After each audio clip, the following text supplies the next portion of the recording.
Lo primero que haremos será crear un fondo, el cual no es obligatorio, ya que solo es para que se aprecie mejor el efecto en el video. Para ello haremos clic derecho en este panel, clic en nuevo elemento y clic en color mate. Damos clic en aceptar y elegimos el color de nuestro agrado, para luego ubicar esta capa debajo de nuestro video, al que modificaremos su escala a 75.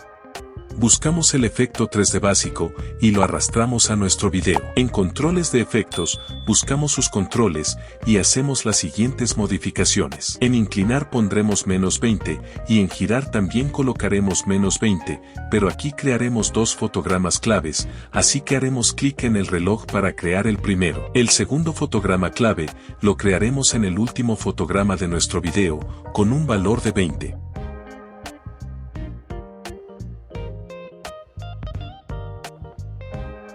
Ahora veamos el resultado final.